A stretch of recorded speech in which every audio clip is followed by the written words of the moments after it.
Panibagong franchise record at history for Klay Thompson mga idol. Parang pinaghigante ni Anthony Davis ang Los Angeles Lakers sa Chicago Bulls. 3-0 ang Dallas Mavericks pag naglalaro. Itong si Anthony Davis na kalaban nila sa ngayon ng Chicago Bulls ang nagpaiyak sa Los Angeles Lakers noong nakarang araw. PJ Washington mainit sa first quarter with 9 points. Napalaban itong si Anthony Davis sa paint. Solid ang footwork nitong si Nikola Vucevic. Para sa Buzelis, the rookie mga idol ang slam dunk contest participant. Dinakdakan itong si Kai Jones. Sumagot naman ng Mavs center mga idol with the baseline two-handed dunk under the rim. Back-to-back pa, wild catch, showing his athleticism, alley-oop dunk. And Brandon Williams ang G-League star ng Dallas Mavericks with the reverse layup.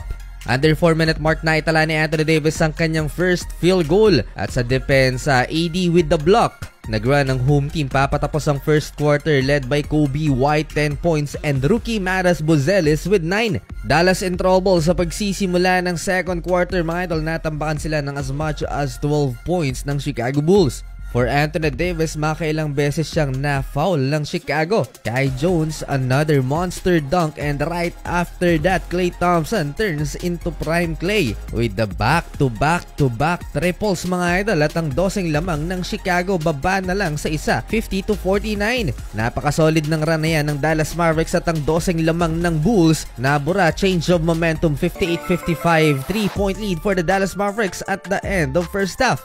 And Klay Thompson to start the second half for the Dallas Mavericks with his 200 triples this season. Corner 3-pointer. Panibagong record ito ni Klay Thompson, second player in NBA history with 10 seasons of 200 plus 3-point field goal made, sumunod kay Stephen Curry.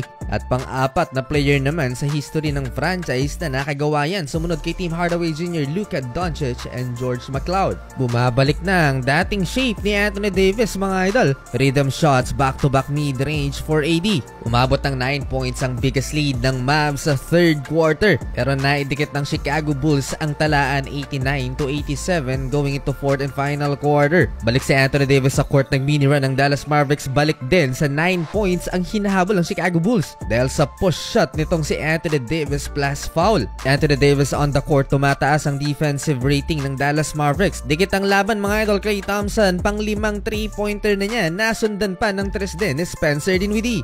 A 9-point lead advantage for the Dallas Mavericks. Ganda ng ikot ng bola for the Mavs. Najee Marshall sipag bumax out mga idol, fighting for second chance points. 11 points na ang lamang ng visiting team. Kagaya sa ginawa ng Chicago Bulls sa Los Angeles Lakers, sinubukan pa nilang i-comeback ang Dallas Mavericks pero hindi nangyari mga idol, at sa huli panalo pa rin ang visiting team. Parang pinaghigante ni AD ang purple and gold.